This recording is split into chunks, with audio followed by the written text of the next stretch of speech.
Ahojte študenti angličtiny, vítam vás pri dnešnej ukážkovej hodine. Naučím vás dnes niečo o tom, ako kombinovať dve slovesá do jednej vety. Je to totiž veľmi častá vec v angličtine. Každopádne bežná hodina vyzerá trošku ináč, ako to bude dnes v tomto videu. Totiž väčšinou pozeráme filmy, rozprávame sa na rôzne témy. Každopádne dnes som sa rozhodol, že vyberiem trošku gramatiky, aby ste sa z toho aj niečo naučili a niečo mali. Takže nasledujúca téma je pre mierne pokročilých až pokročilých študentov. Ak ste náhodou začiatoční, nič sa nedeje, kľudne si video pozrite, určite si z toho niečo odnesiete. Takže, dneska sa naučíme niečo o kombinovaní dvoch slovies do jednej vety. Ako to robíme? Tak pozrime si tu nejaký príklad. Máme tu takúto vetu, že I quit smoking. Prestal som fajčiť. Máme tu dve slovesá, čiže prestať, quit a smoke, fajčiť. Toto prvé sloveso je normálne vyčasované, čiže má nejaký čas, to minulý čas, prestal som, a má nejakú osobu, čiže vieme, kto to robí, ja som prestal fajčiť. Hej, I. A toto druhé sloveso, smoke, má iba akýsi tvar smoking, nemá žiaden čas, nemá žiadnu osobu. Dneska vám teda vysvetlím, že ako toto robíme, akým spôsobom kombinujeme dve slovesá do jednej vety. To druhé sloveso, ktoré v našom prípade teda bolo to smoke, bude buď v páre s koncovkou ing, alebo v neurčitku s predponou to. Čiže buď to bude, napríklad pri slove go, to bude going, alebo to go. Keby sme si to chceli preložiť do slovenčiny doslova, tak to going by znamenalo idúc, alebo idúci, alebo idenie, a to go by teda znamenalo ísť. Ale toto nie je také dôležité. Skôr je dôležité, aby ste pochopili, že keď kombinujeme dve slovesá do jednej vety, tak to druhé sloveso, ktoré bude v jednom z týchto dvoch tvarov,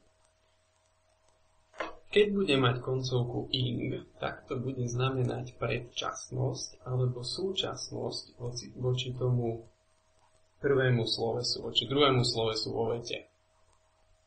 A keď bude v tvare neurčitku, čiže to go, tak to bude znamenať následnosť, čiže bude za tým slovesom. Keby sme sa vrátili k nášmu príkladu I quit smoking, prestal som fajčiť, prestanem. A keď vyfajčím, tak samozrejme predtým, ako som prestal som s tým, čo som robil predtým, čiže preto to má koncovku ing a preto tu nie je to smoke, ale smoking. Dobre, tak si to rozoberme od začiatku. Máme tu prvý príklad, kde máme slovesá ako remember, pamätať si, deny, popierať, confess, priznať, alebo regret, ľutovať. Ako vidíte, tieto slovesá sa pozerajú do minulosti, čiže pamätám sa na to, čo som robil dávno. Popieram to, čo som urobil alebo neurobil. Priznávam to, čo som v minulosti urobil. Ľutujem to, čo som v minulosti urobil. No a keď tu máme takúto príkladovú vetu I remember studying English in high school, tak pamätám si, že som študoval angličtinu na vysokej škole, respektíve na strednej škole. Pamätám si teraz, čo som robil v minulosti. OK? Čiže preto tu máme študovanie angličtiny s koncovkou ing, studying English. Iné príklady. I remember talking to you. Pamätám, že som sa s tebou rozprával. Teraz sa pamätám, rozprával som sa s tebou v minulosti. I deny stealing the money. Popieram, že som ukradol peniaze. Teraz popieram, že som ich v minulosti ukradol. I regret going there. Ľutujem, že som tam išiel. Teraz ľutujem, že som tam išiel. Napríklad včera. OK. Čiže s týmito 5 slovesami budeme používať to druhé sloveso vždy s koncovkou ing. OK? Nie toto sloveso má koncovku ing, ale to druhé. Vojete. Potom tu máme druhý vzor, kde máme slovesá ako stop, prestať, quit, na dobro prestať, alebo finish, skončiť. Čiže oni znamenajú skoro to isté všetky. Tiež sa pozerajú do minulosti. Čiže prestanem to, čo robím predtým. Skončím to, čo robím ešte predtým, dovtedy, kým neskončím. Takže, I quit studying English. Prestanem študovať angličtinu. I quit. Prestanem. Napríklad teraz. A kedy študujem angličtinu? No, v minulosti. Ešte predtým, ako prestanem. A preto je tu opäť studying English. A nie tu study. I quit smoking. Prestanem fajčiť. Prestanem, fajčím ešte predtým. He stopped making mistakes. Prestal robiť chyby. Prestal a chyby robil ešte predtým. She finished writing her book. Dopísala svoju knihu, alebo dokončila písanie svojej knihy. Prestala, respektíve skončila a písala ju ešte predtým. Dobre. Ďalej tu máme súčasnosť. To znamená, že súčasnosť bude, keď obidve slovesá vo vete sa odohrávajú v tom istom čase. Máme tu príklady ako like, mať rád, enjoy, užívať si, hate, nenávidieť, continue, pokračovať, keep, pokračovať a tak ďalej. Čiže studying English, I read about Queen Mary. Študujúc angličtinu, alebo počas študovania angličtiny som sa dočítal o kráľovnej Mary. Takže, tu naštudujem angličtinu a počas toho, respektíve tu naštudujem angličtinu a počas toho sa dočítam o kráľovnej Mary. Čiže to bolo v strede toho. Okay? Čiže obidve slovesá sa odohrali v tom istom čase a keď je to súčasnosť, tak používame druhé sloveso v koncovke ing. Každopádne tu máme akési 3 výnimky, čiže z like budeme používať ing, mať rád, ale môžeme použiť už aj neurčitok, to. Takisto enjoy a takisto hate. Takže nejaké príklady. I like talking to you. Rád sa s tebou rozprávam. Respektíve mám rád rozprávanie sa s tebou alebo rozprávať sa s tebou. Toto je výnimka, preto tu môžem použiť aj talking, aj to talk. I hate going to school. Neznášam chodiť do školy. Neznášam to, čo práve robím, čiže je to súčasnosť. Ale keďže je to výnimka, tak tu môžem použiť aj going a zároveň aj to go to school. Takisto by som mohol tu nadať aj sloveso enjoy, ale to už vynecháme. A so všetkými ostatnými slovesami v tomto vzore už budeme používať iba ing, čiže I continue studying English. Pokračujem študovanie angličtiny. Ďalej študujem angličtinu. She keeps talking. Stále rozpráva. Neprestáva rozprávať. OK? She keeps talking. Potom tu máme ďalší vzor, akýsi začiatok deja, a to budú slovesá ako start, begin alebo go. Čiže začať alebo ísť niečo robiť. A s týmito budeme používať obidve. Čiže môžeme tu dať aj neurčitok, napríklad to talk, alebo tu môžeme dať koncovku ing, čiže talking. Je to jedno, znamená to isté. Môžeme si vybrať. Čiže I start studying English alebo I start to study English.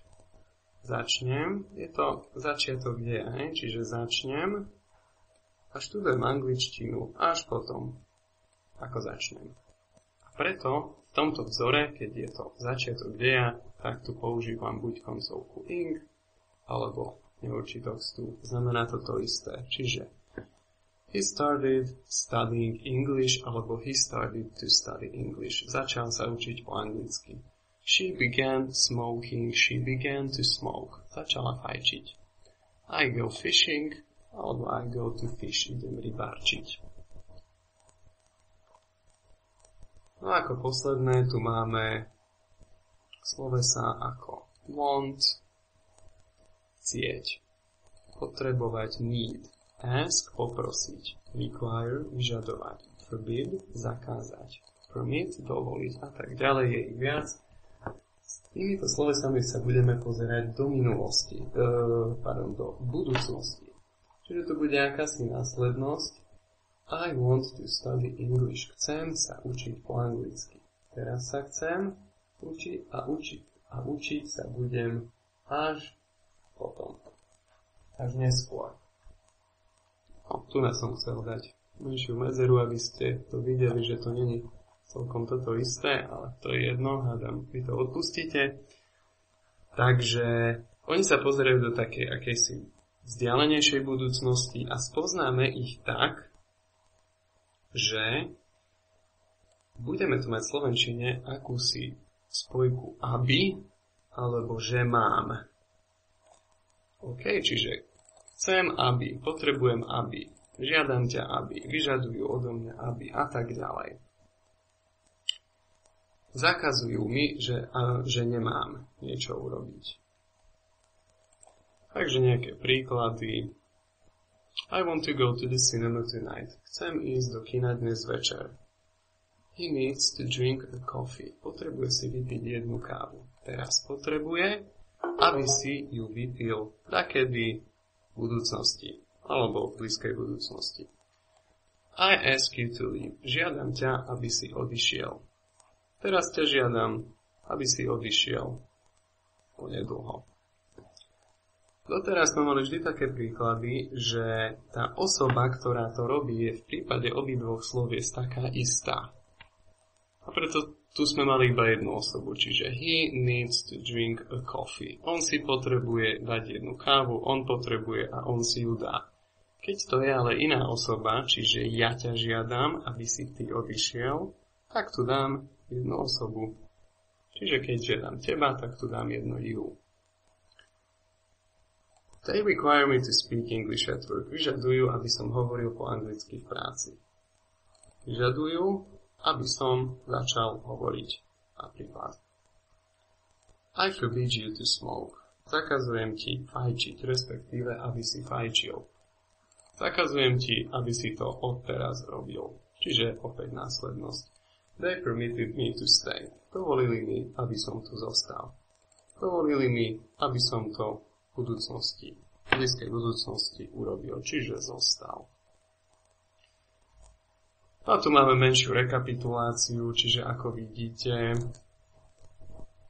tu sme používali ing od predčasnosti cez súčasnosť až po tento vzor, že začiatok deja start, begin alebo go, s tým, že tu sme mali 3 výnimky, like, enjoy, hate, tam sme mohli použiť už aj neurčitok tu.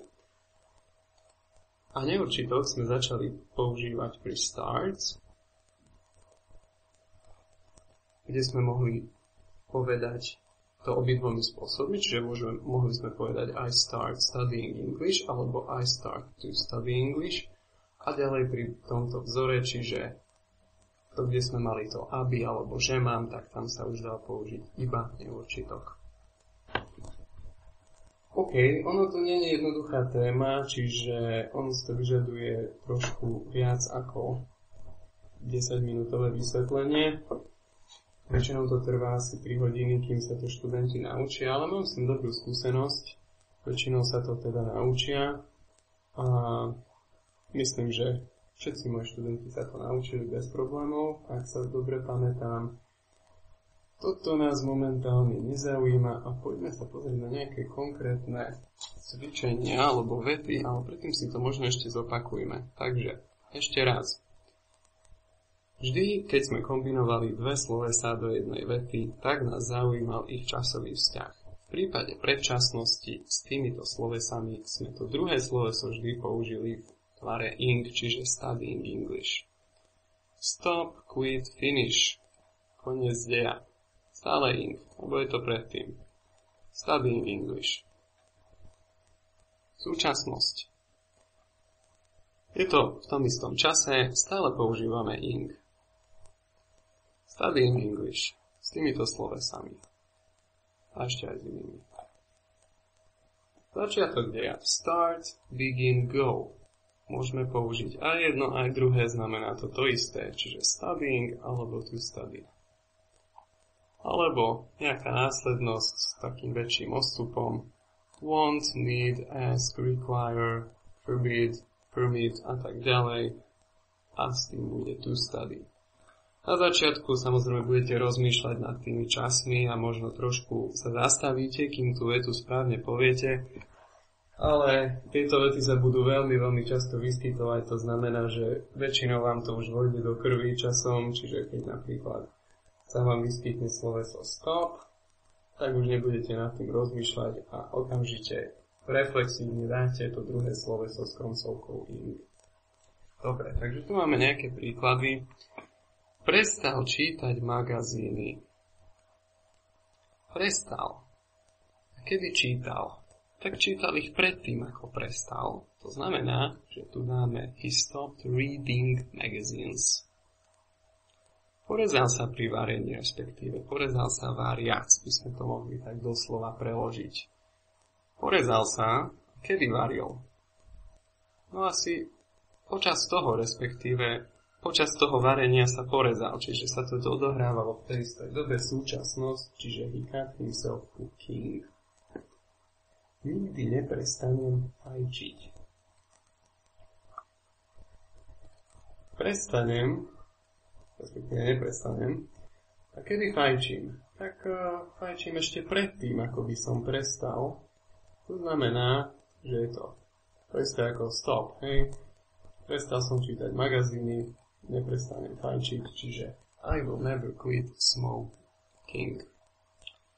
Odložili sme na neskôr robenie hociakých rozhodnutí. Odložíme niečo na neskôr a kedy to robíme. Robíme to až potom. Je to následnosť, čiže tu by sme dali, že we postponed to make any decisions. Pre šikovnejších z vás už možno by znelo aj we postponed making any decisions, aj to je možné, je to správne, ale to nás dnes vôbec nezaujíma. Počuli sme ho šepkať, počuli sme ho ako šepká. Počuli sme ho a kedy šepkal. Predtým, počas toho, za tým, tak podľa mňa počas toho asi nemôžeme počuť niečo, čo sa neodohráva vtedy, keď počúvame. To znamená, že we heard him whispering. Súčasnosť. Poprel, že sa mi vyhýbal. Poprel, kedy sa mi vyhýbal. Tak asi ešte predtým, ako to poprel. Najprv sa mi vyhol a potom inokedy sme sa o tom bavili, čiže poprel, že niečo robil v minulosti. Predčasnosť he denied avoiding me. Začala mi byť zima. V angličtine takéto javy počasia sa budú trošku ináč vyjadrovať, respektíve tá veta bude vyzerať trošku ináč. Čiže nie, že mi bola zima, ale cítil som zimu, povieme v angličtine. Začal som cítiť zimu. Kedy som cítil zimu? Najprv som začal a následne som cítil tú zimu. A pri vzore start, begin, go, ktoré označovali začiatok deja, sme mohli použiť buď ing, čiže I started feeling cold, ale sme mohli použiť I started to feel cold. Prestal som sa rozprávať s mojimi priateľmi. Prestal som, a kedy som sa rozprával s mojimi priateľmi? Tak ešte predtým, ako som prestal, predčasnosť I stopped talking to my friends. Každopádne, túto vetu by sme mohli pochopiť dvomi spôsobmi. Totiž stop môže znamenať aj zastaviť sa. Zastavil som sa, aby som sa porozprával s mojimi priateľmi. A v tom prípade by to už bola následnosť, čiže zastavil som sa, aby som následne niečo urobil, aby som sa s nimi porozprával. I stopped to talk to my friends. Čiže vidíme, že s niektorými slovesami, ako napríklad tu sme mali start, sme mohli použiť koncovku ing alebo aj neurčitok stu a znamenalo to isté. A máme 5-6 slovies, s ktorými sa dá použiť jedno aj druhé a znamená to to isté. Ktoré to boli? Pozrime sa. Takže bolo to napríklad like, enjoy, hate, alebo to boli tieto start, begin a go. A znamená to to isté. Ale v iných slovesách už to bude znamenať niečo iného. Čiže to bude už iná z tých 5 kategórií, nie tá istá. OK, čiže tu vidíte, že keď tu dám jedno alebo druhé, tak to bude iná veta s iným významom. OK. Chcem ťa požiadať, aby si odišiel. Chcem, aby sa niečo v blízkej budúcnosti stalo. Čiže I want to ask. Chcem a požiadať ťa. OK, a teraz ťa žiadam, aby si odišiel. Čiže toto sloveso sa už bude napájať na toto predošlé. Čiže tu máme vlastne 3 slovesá v jednej vete. Čiže chcem ťa požiadať a požiadam ťa, aby si odišiel. Čiže tu máme dvakrát následnosť I want to ask you to leave. Keď máme aby, tak vždy používame ten neurčitok.